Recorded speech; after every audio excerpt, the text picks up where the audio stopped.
Thank you. Thank you, Florence. Yeah, that's good. Thank you.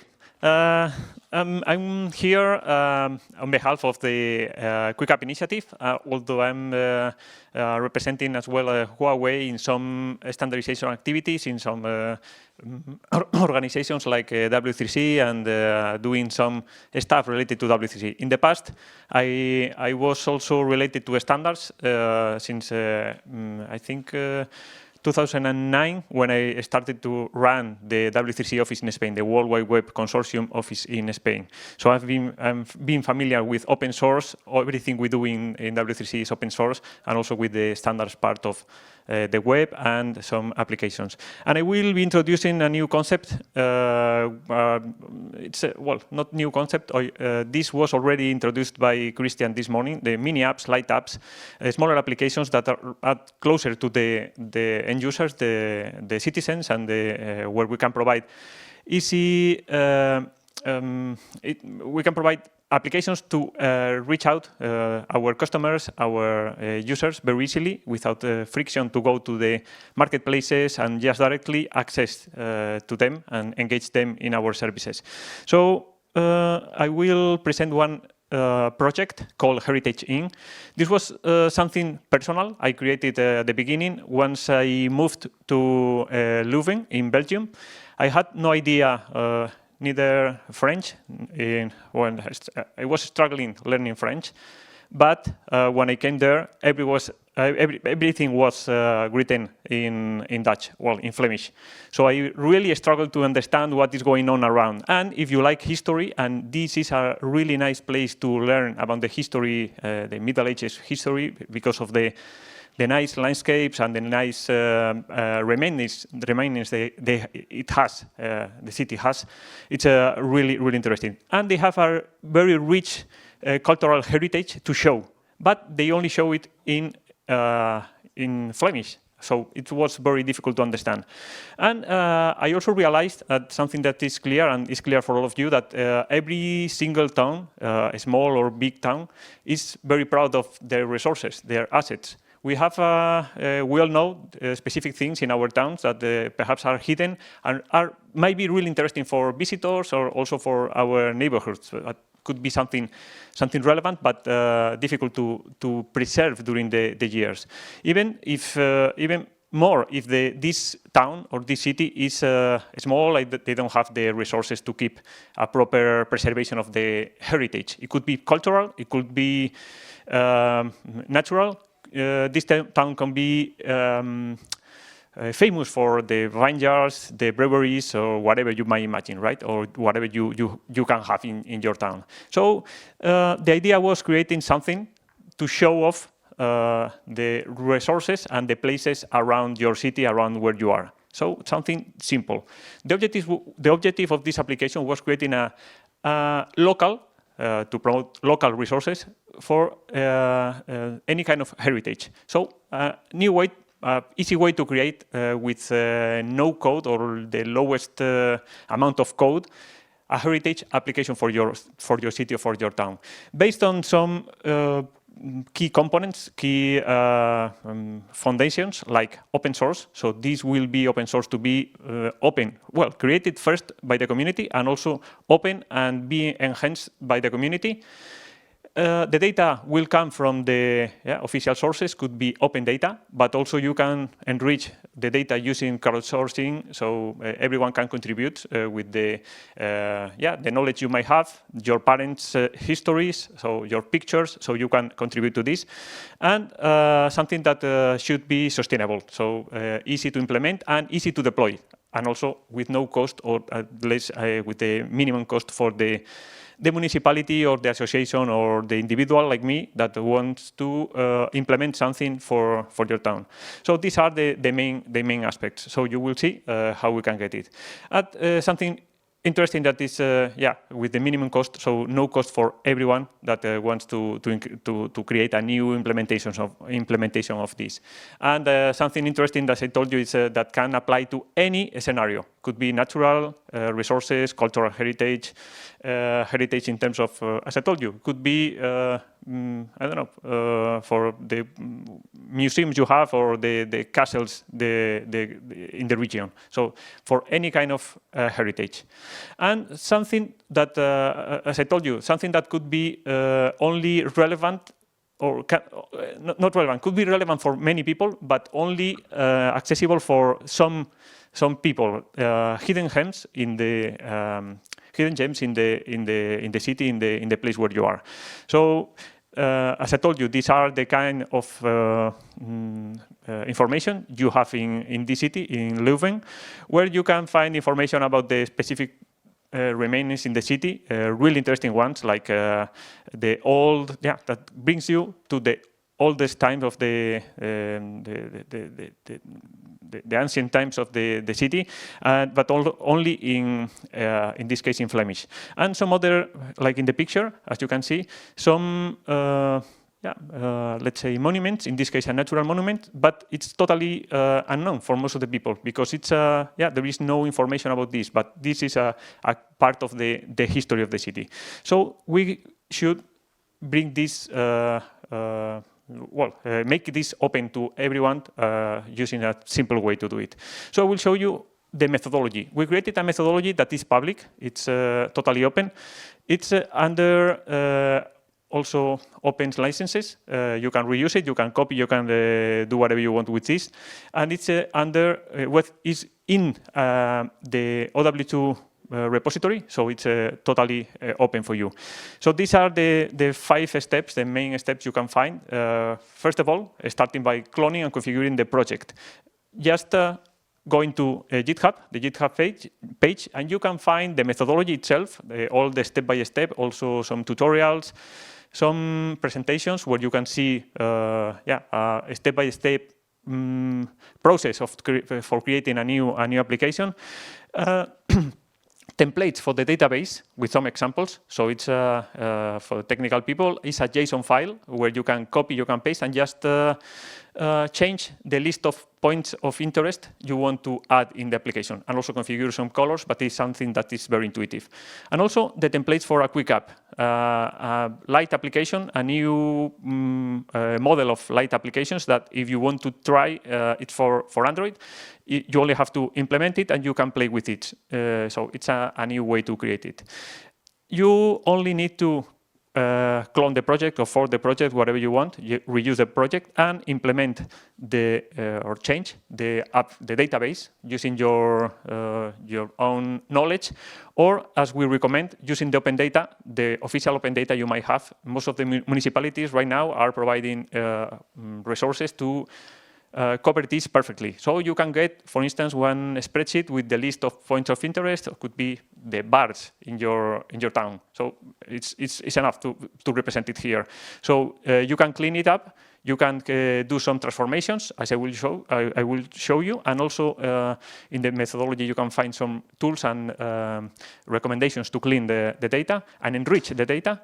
And also you can change and modify the code if you want. If you want to add more features, or if you want to monetize this example in the way you want. And after that, you can publish the content in GitHub. So you will have some actions for GitHub, just ready to publish the information in using the engines of GitHub. So without spending any money, you have the full project up and running, exposed on the web, and you can reuse some web applications we have.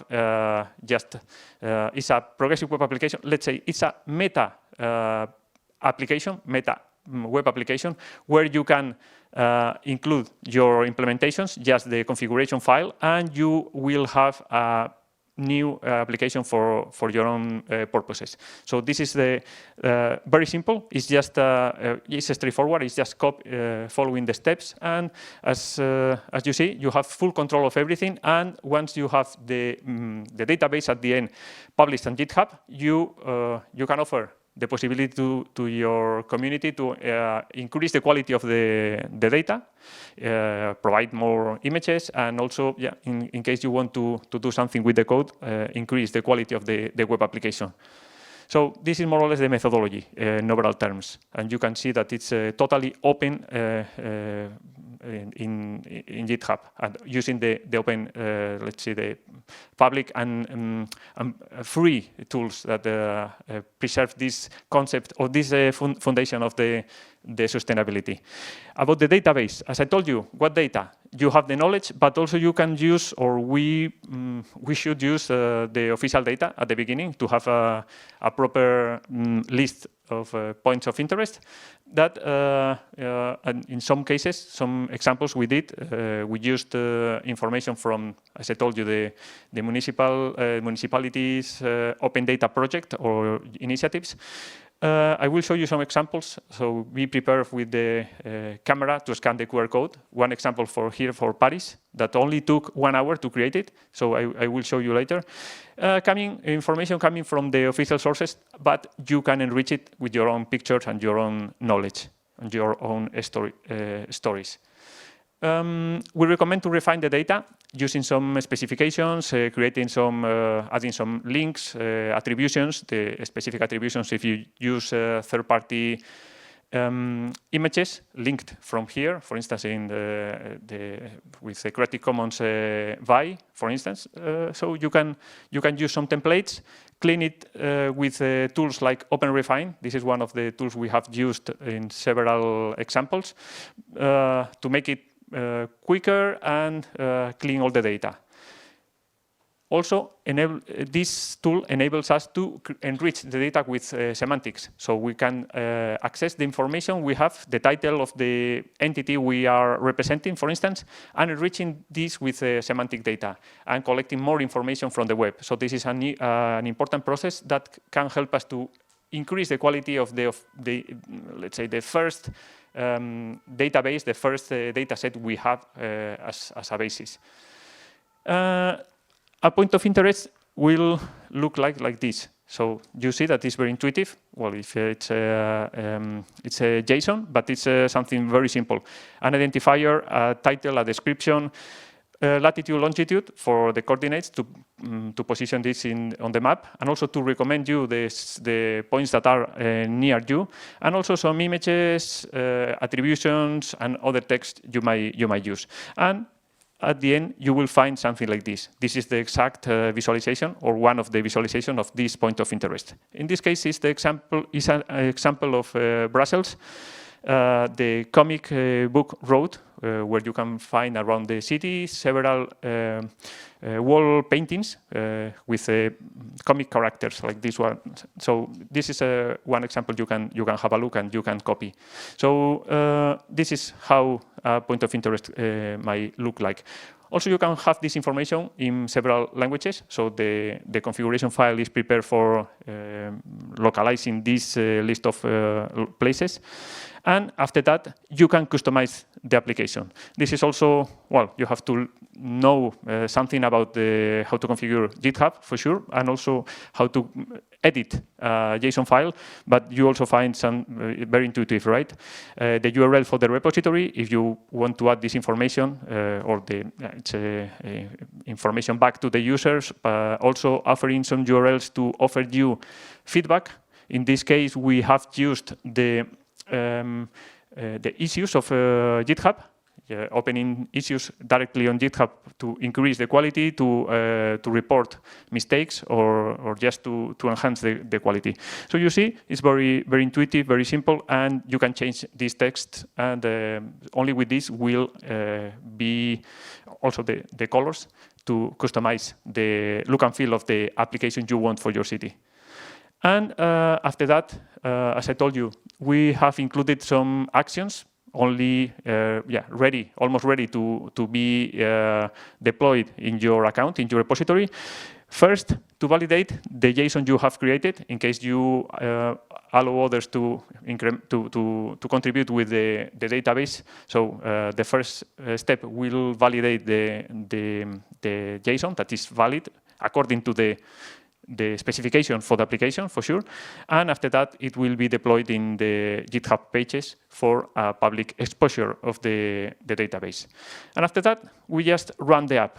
So we have one, as I told you, this meta web application where you can add the URL with your configuration. You can see the example on top. Is the data.json we have created, or you might create it on your own repository, and you can just test it with this configuration of this URL. Adding this parameter with your own configuration, you can have something like this. And this is something you can start trying right now. This example took only less than an hour. And it represents the list of the illustrious Parisian women with some places where they lived, they used to, I don't know, they born. So different places in Paris. Interesting because some illustrious women had some relationship with these places. So this example only took 1 hour. So it's something that you can have a look at the examples we have. The collection from the open data from the city of Paris. So the data was really good quality. It was really good. Only a few of adaptations and cleaning up a little bit the data. Some URLs that were bad created, or we needed more images, for instance, or just adding translation in other languages, right? So this was something we did, and in 1 hour was ready to be used. So and ready to be reused in any case. Also, if you want to change the web application or implement the web application in your server, you have access to this repository, a new repository in the OW2 or the Quick App Initiative repository, and you can get it and start using it from now. So this was one example. It took an hour, but we have a lot of new implementations from since we launched the project. Just for instance, in March, we organized the Quick App Initiative, and W3C organized an event in Spain. And we did, in this event, it was a series of conferences, presentations, let's say some information about the standards and this new concept of light applications, like the progressive web applications, mini apps, quick apps, these kind of things. And in the afternoon, we organized a hackathon with 30 students. We formed teams of 3 or 2 people, and so they created 11 teams. We offer this methodology. We explain a little bit in 1 hour how they can do it, some overall explanation of this. And after 90 minutes, so 1.5 hours, they created 11 projects like this. All of them up and running. Some of them, well, only with 2 or 3 points of interest, and we validated them, and we did a kind of contest of ideas. But the good thing is that all of them were live, and yep, we just listed them in the existing implementations, and now, well, some of them are reusing this application for their own purposes. So infinite scenarios, as I told you, covering all kind of heritage and ready to be reused. So this is one of the good examples. I think it's the most successful example of the Quick App Initiative in terms of collaboration with the external parties, enriching the content, enriching the applications we have. We have everything up and running there and visible for everyone. Just to mention that everything is, the code is under an MIT license, if I remember well, and the rest of the databases and everything, just CC BY, so everyone can start reusing this and copying and pasting. And which is more important, we promote this, so we are engaging third parties to create this. We are monitoring a little bit the traffic of this, how people is using, and we see that many people that we don't know are using these tools, are creating their own things. We don't track all the details, but we see a lot of movement in in using the testing for these applications. So you are welcome to submit your proposal, to create your own proposal to hack the code and to enhance the code, because I did it and I think it's very bad quality. So please enhance it. And hopefully we can see more examples of this heritage that you might be proud of in your from your place, from your town or whatever you want to add. So thank you very much.